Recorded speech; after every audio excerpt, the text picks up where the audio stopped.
Assalamualaikum warahmatullahi wabarakatuh.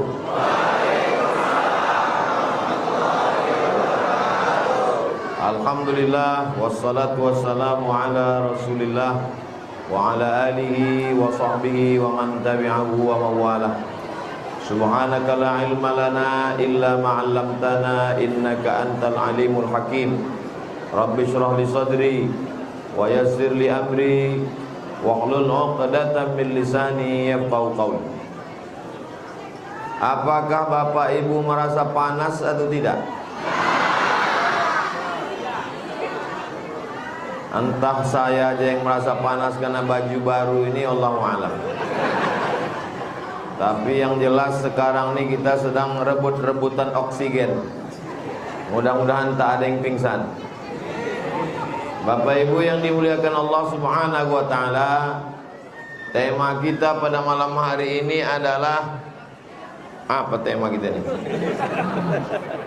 Dengan peringatan Tahun Baru Islam 1444 Hijrah, kita kokohkan rasa persaudaraan dan kepedulian sesama umat.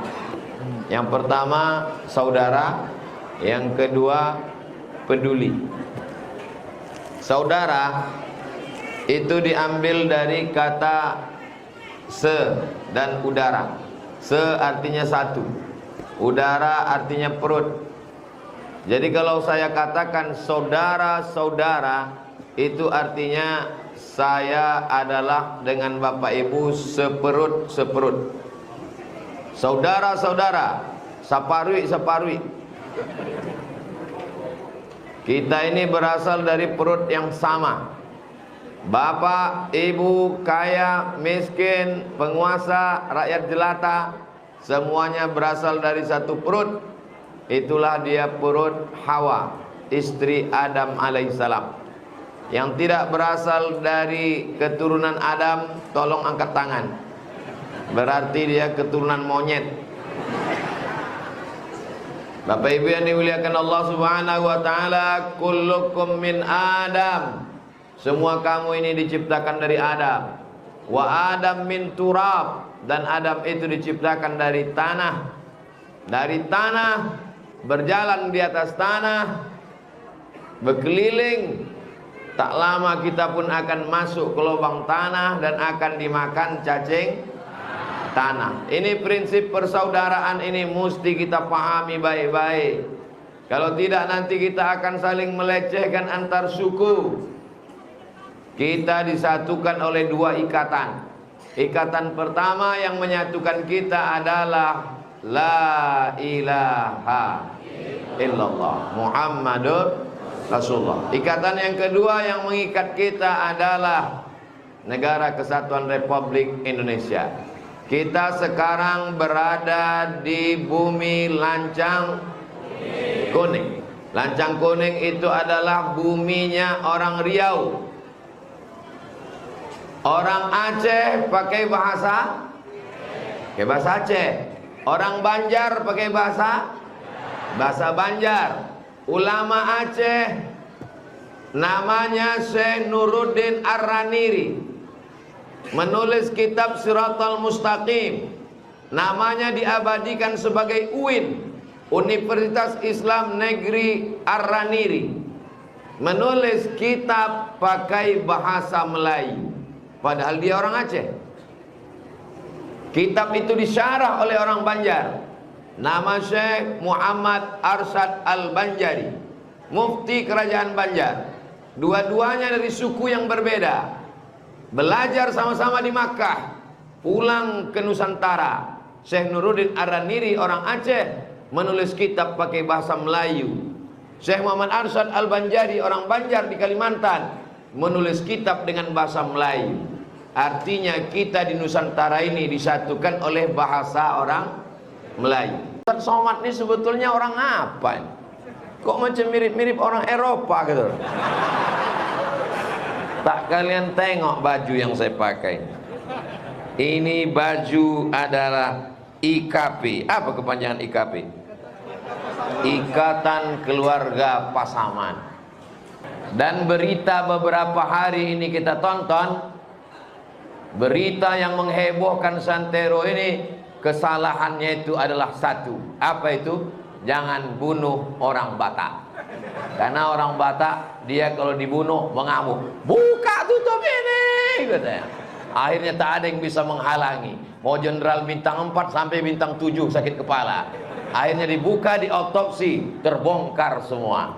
Setiap suku bangsa ini punya kelebihan-kelebihan.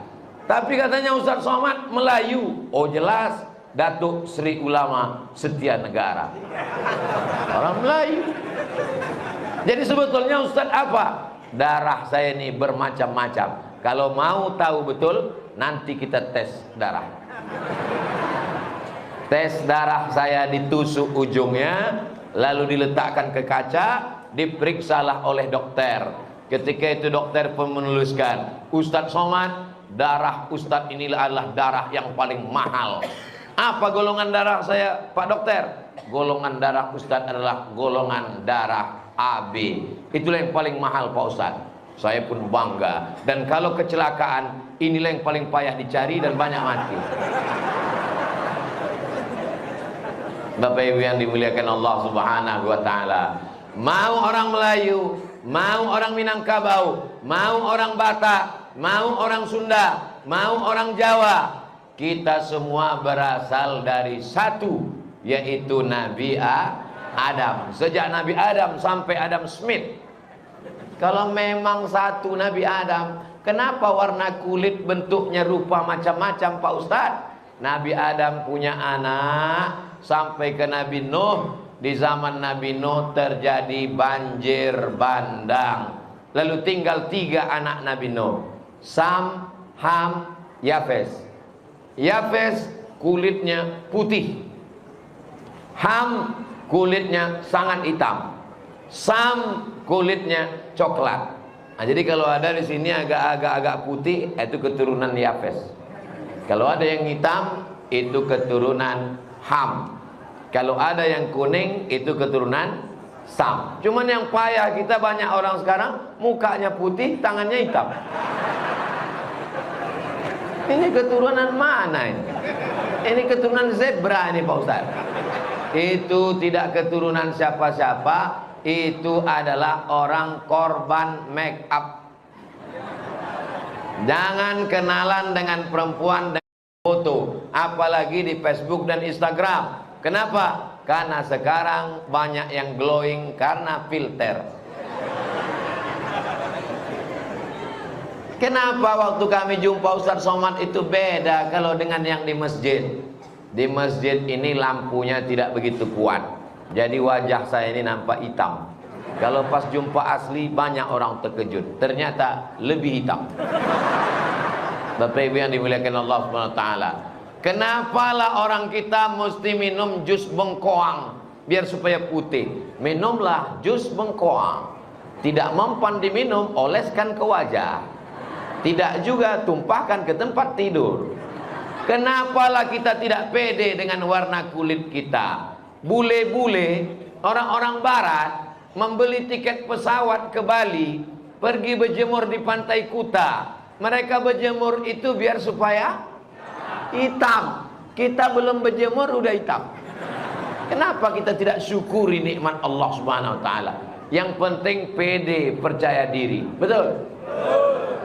Mau hitam, mau putih, Nabi tak ada mengatakan yang putih masuk surga. Kalau putih masuk surga, Abu Lahab itu putih karena dia keturunan Quraisy. Yang hitam masuk neraka. Kalau hitam masuk neraka, Bilal masuk neraka. Tapi kenyataan dalam sejarah Islam, apa kata Nabi? Ta'al ya Bilal, sini Bilal. Bilal pun datang. Ada apa ya Rasulullah? Sami'tu daffa na'laika baina yadayya fil jannah. Ku dengar suara selopmu, sendalmu di surga. Kenapa Nabi tak mengambil ta'al ya Abu Bakar? Abu Bakar orang kaya, orang Quraisy. Ta'al ya Ali. Ali anak muda, orang Quraisy. Ta'al ya Umar. Umar orang hebat, Quraisy, khalifah, mertua Nabi, anaknya Hafsah, istri Nabi. Tapi yang dipanggil Nabi adalah Ta'al ya Bilal. Miskin, susah, berkulit hitam. orang Afrika Utara, Nubia, tapi dialah yang naik ke atas Ka'bah mengumandangkan azan. Allahu Akbar, Allahu Akbar. Apa kata orang kafir musyrik jahiliyah waktu menengok Bilal azan? Syukur bapakku sudah mati, tak menengok burung gagak naik ke atas. Hina bagi mereka berkulit hitam. Orang Amerika tahun 50-an menjadikan orang kulit hitam Afrika sebagai budak, diikat pakai tali, dimasukkan ke kebun binatang. Bagi orang Amerika, orang kulit hitam sama dengan binatang. Tahun 50-an, orang kulit hitam tak boleh kuliah. Orang kulit hitam yang kuliah, kelasnya khusus di samping dinding, di luar kelas. Yang kulit putih malam, yang kulit hitam di luar kelas. Fotonya berserak-serak di Instagram. Sudah nengok? Makanya isi 2 giga. 50 tahun lalu Amerika masih rasis, masih mengkotakkan orang berdasarkan warna kulit. Islam 1444 tahun yang lalu. Apa kata Nabi? Bilal, ku dengar suara selopmu dalam surga. Dalam Islam, orang berkulit hitam masih di dunia. Jangankan kulitnya, jangankan badannya, jangankan kepalanya, jangankan lisannya, selopnya sudah masuk surga duluan. Jangan-jangan selop Bilal lebih mulia daripada kita. Jangan sombong, jangan angkuh, jangan merasa hebat karena kursimu yang tak terlalu tinggi. Ini setelannya kenapa pendek betul? Jangan bangga karena engkau dimuliakan orang pakai baju baru, karena semua akan tinggal kenangan saja. Meja tinggal kenangan, baju takkan mungkin dibawa mati. Yang dibawa mati hanya tinggal amal soleh apa pula soman. Jadi kalau bercerita tentang Islam, tidak ada yang lebih hebat daripada Islam. Betul? Kata orang Islam. Orang Islam muji Islam itu namanya apologi, membela diri sendiri. Yang mengatakan Islam itu hebat namanya Karen Armstrong. Siapa namanya? Karen Armstrong. Satu marga dengan Neil Armstrong. Ada pula yang mengirim foto saya kemarin, foto Neil Armstrong di bulan, di sampingnya ada rumah makan sederhana. Apalah orang ini. Karen Armstrong menulis buku judulnya History of God, Sejarah Tuhan, bestseller, laku habis. Habis itu ditulisnya History of Prophet Muhammad, peace be upon him. Rupanya kalau habis makan pulut kuning ini lancar bahasa Inggris kita. Yang menulis sejarah tentang Nabi Muhammad adalah orang tidak Islam, Karen Armstrong. 2 kali Quran tebalnya bercerita tentang kemanusiaan Nabi Muhammad sallallahu alaihi wasallam. Wa ma arsalnaka illa rahmatan lil alamin. Makanya saya mengangkat kata kuncinya adalah persaudaraan. Nabi itu mengajarkan kita memanggil orang ya akhi, laki-laki, ya ukhti. Kalau gitu kami mesti pakai bahasa Arab? Tidak mesti. Sesuai dengan bahasa kampung kita masing-masing. Kalau saya, my brother, my sister. Kalau kampung kalian, pripun, sedulur, sederek, sedoyo, dun awak, dun sana ambo sadonyo, halak kita sesudena.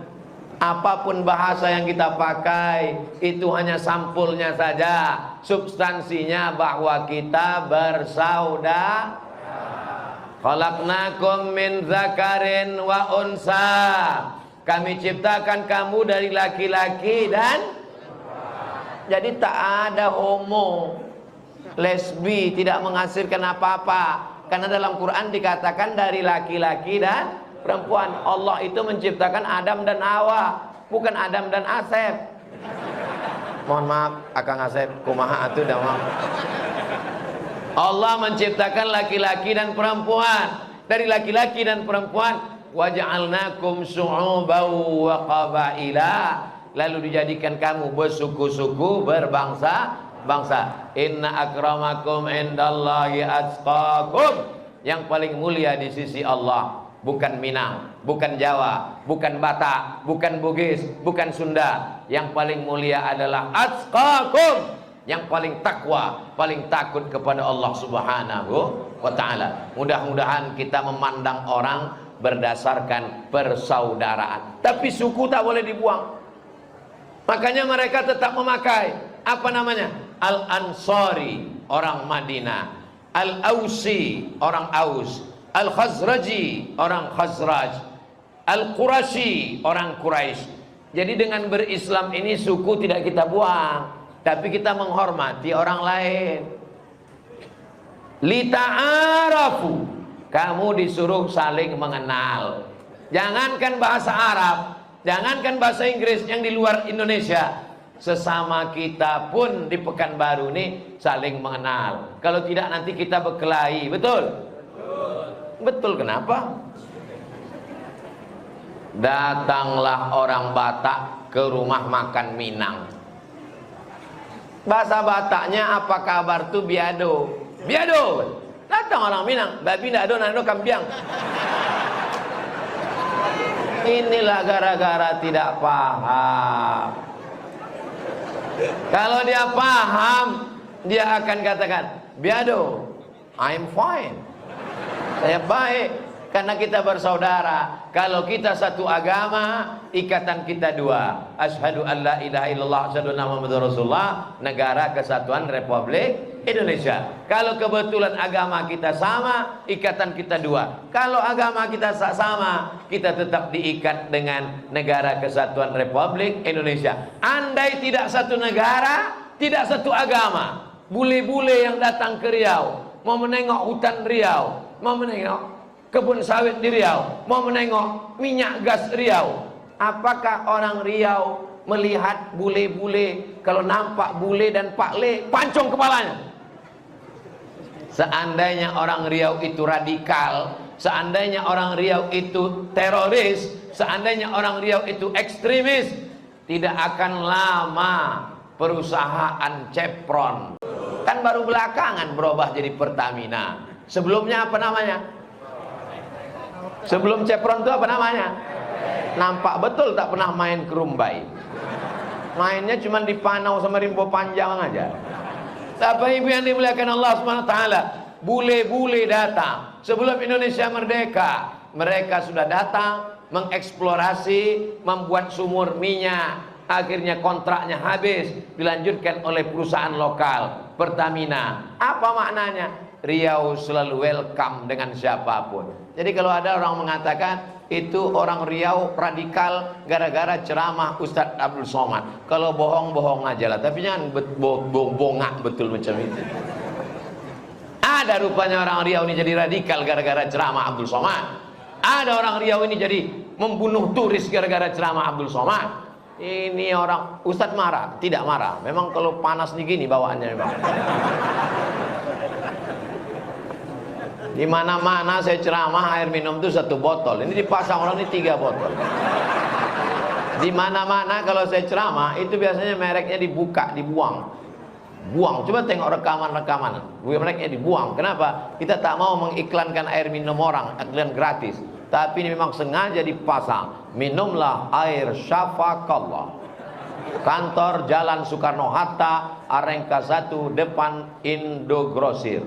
Bagi Anda ingin air isi ulang galon, hubungi 0852 5631 0007. Catat nomor berikut ini: 0852 5631 0007. Acara apapun acaranya, minumnya tetap Syafaqallah. Hubungi nomor berikut ini. Padahal belum jelas lagi persen-persennya ini.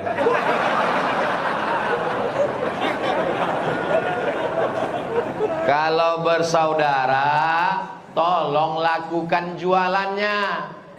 Jangan mengaku bersaudara, satu masjid, satu imam, satu pengajian, Tapi laku tak laku bukan urusan kita. Ini banyak orang di Pekanbaru ini, begitu pergi ke pasar pagi Arengka, menawarnya mencekik batang leher. Udah jelas lah makcik itu berjual ikan jam 12 siang. Itu kan pasar pagi. Kalau jam 12 siang artinya udah tak ada lagi pembeli. Berapa ikan gurami ini sekilo? 10.000 Pak, karena udah siang. 3.000 aja ya. Dia bilang 3.000 itu sambil menunjukkan cincin emasnya 3 ya katanya. Untunglah nenek itu lemah lembut baik. Kalau bolehlah dia selalu mendengar ceramah saya. Udah saya ajarkan itu. Kalau ada orang kasar gitu, kasih dia pisau yang menyisik ikan itu. Kenapa tak kau bunuh aja kau? Nah. Tapi kalau dia makan di rumah makan di atas mall, datang orang membalikkan duitnya sisa. Pak, sisanya 50.000 lagi. Ambil aja. Kenapa? Karena yang ngasihkan itu cantik. Gatal. Padahal kalau yang di pasar pagi tadi kau tolong, anaknya bisa sekolah. Betul? Mereka tuh bukan cari kaya, mereka tuh cari makan, guys. Gara-gara ceramah inilah orang marah sama saya. Kalau saya ngajak orang puasa Senin Kamis, tak ada orang marah. Kalau saya ngajak orang sholat duha, tak ada yang marah. Kalau saya ajak orang bersolawat, tak ada yang marah. Tapi kalau saya ajak, mari belanja ke warung tetangga, orang akan marah. Kenapa? Periuk belanganya terganggu. Ustadz kalau belanja santri, sampo, sabun, odol gigi, minyak, saus, anti nyamuk, kemana Ustadz belanja? Saya belanja ke supermarket 212 Jalan Soekarno, Jalan Subrantas, depan kampus Unri, setelah Hotel Mona. Jelas? Patut kemarin kami tengok mirip-mirip Ustadz. Memang aku lah itu. Ada apa saya sedang belanja-belanja, orang tuh bisik-bisik. Saya pakai masker, pakai topi, disangkanya anak Unri semester 7. Saya tak ada nyuruh-nyuruh orang. Saya belanja sendiri, saya ambil sendiri, saya bayar sendiri. Keliling, belanjanya tetap ke situ. Kenapa? Kita ingin membangkitkan ekonomi persaudaraan. Karena kalau duit dia banyak, dia akan bayar zakat. Kemana dia bayar zakat? Basnas, Badan Amil Zakat Nasional. Kebetulan ketua Basnas Kota Pekanbaru ada di sini. Namanya Haji Endar Muda. Dialah yang menyusun jadwal ini. Jadi kalau ada masjid yang tak dapat jadwal, salahkanlah dia. Jamaah yang dimuliakan Allah Subhanahu wa taala, ikut berpartisipasi membangun toilet Masjid Nurus Sodri. Banyak orang tak mau ikut membangun toilet. Kenapa? Karena Ustadz berceramah, man bana masjidan banallah mislahu baitan fil jannah. Siapa yang bangun masjid, dibangunkan satu tempat di surga. Kau kenapa tak ikut bangun WC? Kalau bangun masjid, kita booking rumah di surga Pak Ustadz. Kalau bangun WC, nanti masuk WC lah di surga. Ini orang yang begini nih, kalau di ronsen, otaknya sungsang. Mana pula logika berpikir dunia ini? Di surga mana ada orang Tak ada BAB di surga. Makanya ngaji, tetap tauhid. Nikmat surga itu bagaimana? Mala a'yunun ra'at, belum pernah ditengok mata, wala uzunun sami'at, belum pernah didengar telinga, wala khatara ala qalbi bashar, belum pernah terlintas di hati manusia. Itulah nikmat surga. Tapi katanya surga itu Pak Ustaz ada pokok kayu, mengalir sungai. Itu ibarat beli buku halaman belakang satu lembar preface, hanya sekedar gambaran. Tapi gambaran yang seutuhnya nanti kita akan tengok bersama. Insya Allah bersaudara di Panam, bersaudara di Pekanbaru, bersaudara di Riau, bertetangga di surga. Waktu saya posting di Instagram yang followernya hampir 7 juta itu, ada pula yang komen di bawah, bertetangga di surga, berteman di dunia, bertetangga di surga. Di komennya di bawah, macam yakin aja masuk surga. Untung saya tak tahu password Instagram. Admin semua yang mengurus. Man qala la ilaha illallah Muhammadur Rasulullah dakhalal jannah. Siapa yang mengatakan la ilaha illallah Muhammadur Rasulullah pasti masuk surga. Itu yang ngomong bukan Abdul Somad, Nabi. Sekarang Bapak Ibu yakin masuk surga? Tak yakin pula ditanya, kau yakin masuk surga? Entahlah. Apa kau tak yakin masuk surga? Nabi udah menjamin. Jaminan Nabi itu dari mana? Dari Allah. Kalau Allah sudah menjamin, innaka la tukhliful. Yang buat aku nggak yakin nih Pak Ustadz, aku sholat masih bolong-bolong, aku masih mabuk-mabuk sikit. Memang aku udah ikut pengajian Somad, ikut, tapi tergantung SMS. Kalau ada datang kawan ngajak dugem, aku ikut juga. Tetap masuk surga, cuman singgah dulu di neraka. Cuci dulu dia obok-obok, udah hitam macam pantat kuali muka kau, barulah kau masuk ke surga. Makanya habis sholat subuh tadi kita minta 7 kali, Allahumma ajirna minan nar, Allahumma ajirna minan nar, Allahumma ajirna minan nar, Allahumma ajirna minan nar, Allahumma ajirna minan nar, Allahumma ajirna minan nar, Allahumma ajirna minan nar. Rabbana atina fid dunya hasanah wa fil akhirati hasanah wa qina azab. Ustadz biasa pakai peci merah, kenapa malam ini keranjang arang? Pekanbaru akhir-akhir ini panasnya minta ampun. Inilah yang paling banyak AC-nya. Besok kami ke Kuntu, acara panen ikan, kan tinggal menangguk aja lagi. Lebih yang dimuliakan Allah. Jadi mesti saya jelaskan semua. Kadang jamaah nih bertanya, pecinya kenapa itu? Bajunya kenapa itu? Udah jelas semua. Untung tak transparan pula mejanya. Kalau tidak aku jelaskan sampai ke kolor-kolornya. Apa mesti kau urus semua tentang pakaian ustaz? Yang penting dia menutup aurat, yang penting dia tidak buat maksiat, yang penting baik-baik saja. Kenapa pula ustaz pakai cincin? Selama bukan cincin emas. Tapi kalau ada ustadz pakai cincin, apakah kita diam? Tidak. Ada orang rupanya di luar. Oh, saya sangka tadi baleho. Aku sangka baleho. Terus kan baleho kan. Terus saya tengok kok bergerak orang nih. Saya pikir saking panasnya berkunang-kunang awak kan. Masya Allah. Masya Allah. Kami menengok kalian dari sini macam menengok ikan dalam akuarium. Masya Allah.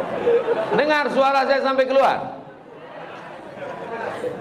Jangan bangga di dalam masjid.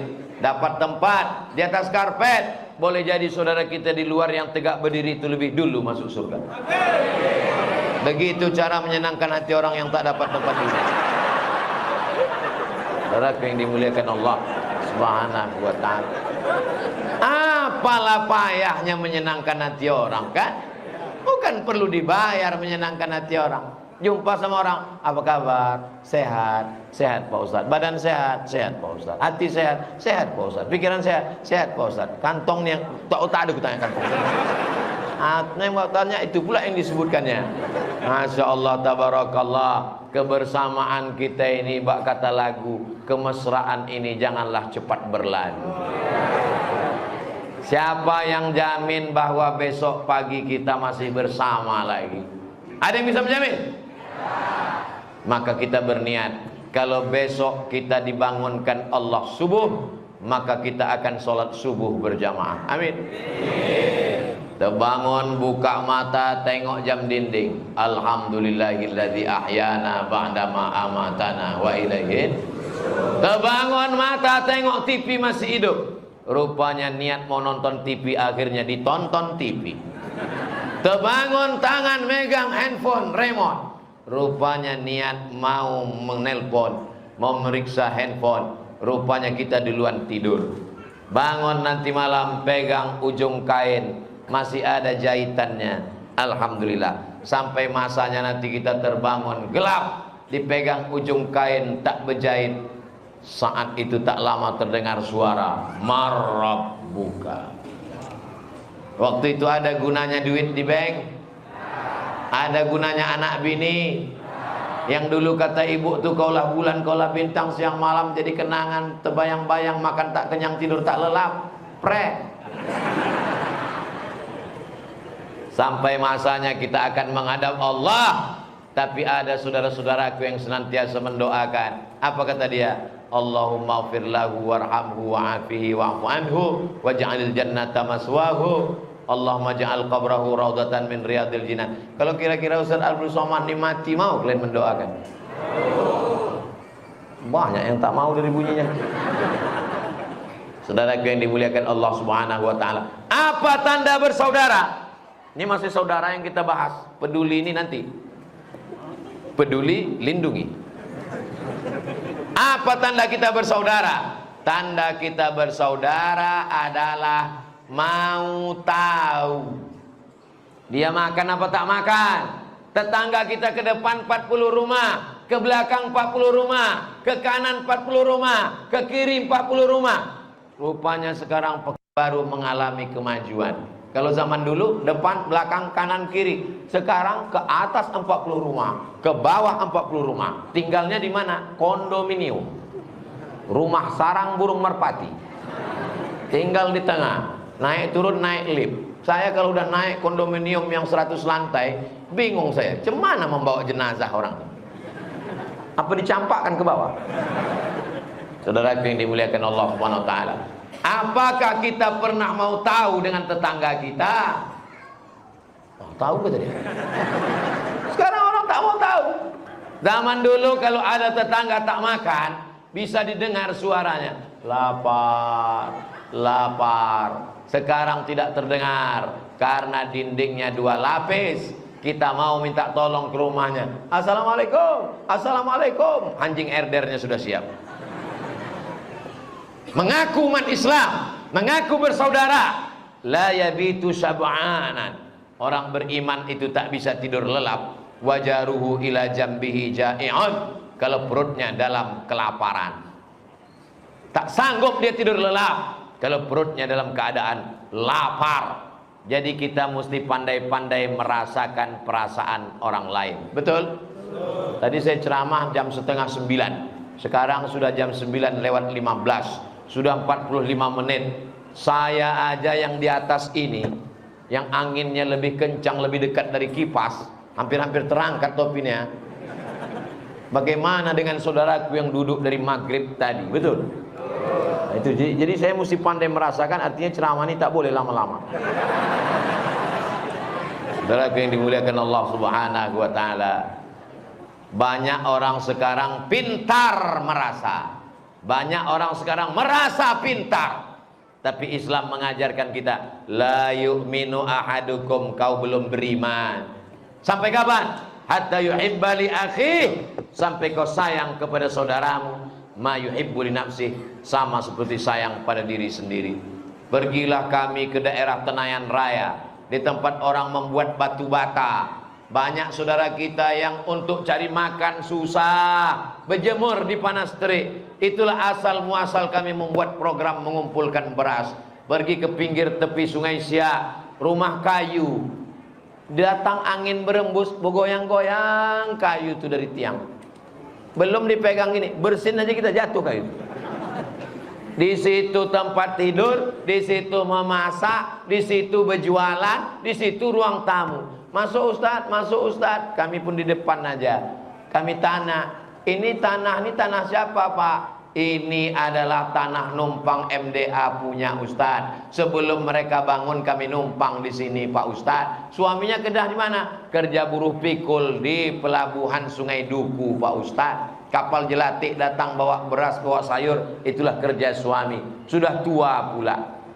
Itulah asal muasal Yayasan Tabung Wakaf Umat, yang tadi ketuanya Ustaz Al-Nab Dinar, Ustaz Abdul Somad ikut pembina di sana. Akhirnya kami buat program pembagian beras. Berasnya dari mana? Dari Pekanbaru. Untuk siapa? Untuk orang Pekanbaru. Karena kita tidak ingin dituntut di hadapan Allah. Abdul Somad ceramahnya hanya di masjid besar. Abdul Somad ceramahnya hanya diundang bupati, wali kota, pejabat. Dia tak mau turun ke umat.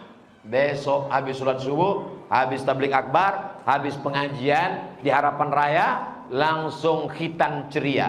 Nah, itu memang program kita setiap Sabtu, khitan ceria. Kenapa disebut khitan ceria? Karena anak-anak ini tak menangis, tak terasa dia. Jadi yang dulu khitannya terlalu sakit bisa dicoba sekali lagi.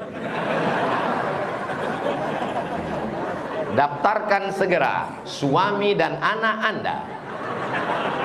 Kebetulan saya diangkat jadi bintang iklannya. Nah, jadi anak saya lah saya khitankan. Umur 8 hari dikhitan, tak menangis. Alatnya itu begitu kering, lepas sendiri. Makanya waktu saya mengendorse buat videonya, segera berkhitan dengan sunatron. Pagi berkhitan, sore bisa akad nikah. Tidak pakai sarung, tidak pakai perban, alatnya lepas, khitannya sukses. Wow, amazing. Jangan sampai orang takut masuk Islam gara-gara khitan.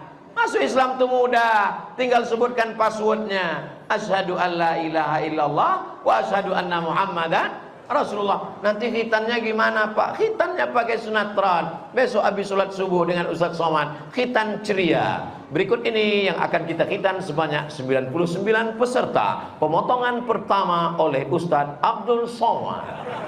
Saya dipersirakan dokter untuk motong. Terbayang saya, ini kalau sampai salah potong, hilang masa depan kawannya. Nah, jadi sampai sekarang saya memang belum punya keberanian untuk motong. Tapi bukan berarti saya ini orangnya pengecut. Ketika datang dari Jakarta Juleha, saya yang menemani. Siapa Juleha itu Pak Ustaz? Juru sembelih halal. Mereka kasih golok. Ini golok Ustaz Somad. Siap Ustaz motong kurban. Kecil lah kata saya. Potong, rekam, langsung videonya viral. Udah kalian tonton? La ilaha illallah. Tulislah di situ. Apalah payahnya menulis di YouTube itu? www.youtube.com. Sebentar ku ajarkan ya. Tulis itu YouTube, tulis itu Uwas Sembelih. Tulis Uwas Sembelih, enter. Tak ada pula signal, ada. Uwas Sembelih, sekali tarik kurban langsung tumbang. Tengok. Sejak 2 tahun yang lalu. Sejak itu saya tak mau motong lagi. Tak sampai hati saya menengok sapi itu, kata dia. Akhirnya mati. Saya ini orangnya memang kalau berceramah suara menggelegar keras, tapi hati saya lembut. Tak sampai hati saya menyembelih kambing, sapi. Makanya tahun lalu di rumah, siapa yang akan motong? Serahkan ke Ustaz Alnof. Tapi setelah dipotong Ustaz Alnof, dimasak, tak pula sampai hati saya membiarkannya. Kalau ada daging kurban, bagi-bagikan. Ustaz Somad, ini ada 1 ekor sapi kurban, kata Ustaz Alnof. Ini kalau kami potong semua di sini habis. Masukkan ke daerah lingkungan saya. Walaupun di rumah ada santri tahfiz Quran, kita bagi perumahan depan, perumahan belakang, perumahan samping, sikit makan bersama. Jangan disimpan daging itu dalam kulkas sampai menyipak. Tak bisa dituntut pintu kulkas. Asal dipaksa menyipak sekaki sapi, kelepak. Ada pula orang yang masih menyimpan daging kurban sekarang. Dalam hatinya, kok tahu Ustaz ya? La yu'minu ahadukum. Kok bisa kau merasa tenang saat menyuap daging, sementara tetanggamu tak makan? Kok bisa kau merasa kenyang, sementara ada yang lapar? Jadi program-program YTWU itu Masya Allah, pembagian beras. Anak kami tak bisa sekolah Pak Ustadz, gratis sekolah. 1 tahun 25 orang. laki-laki di palas, perempuan di rimba panjang. Rehab rumah, tak mampu, dibuatkan rehab rumah. Programnya 26. Saya mengajak kepada jamaah semuanya, silakan kunjungi pesantren Nurul Azhar, Yayasan Tabung Wakaf Umat, keluar dari jembatan Leton, jumpa Simpang Bingung. Waktu lewat Simpang Bingung tuh banyak-banyak baca ihdinas siratal mustaqim, supaya tak bingung kalian di situ. Sesudah dapat simpangnya, belok kiri, terus aja, nanti jumpa YTWU sebelah kanan. Kalau ke kiri itu TPU Kopit. Jadi bunyi slogannya, singgahlah ke YTWU sebelum ke TPU. Kalau sudah ke TPU, jangan lagi ke YTWU, karena kami tidak menerima hantu.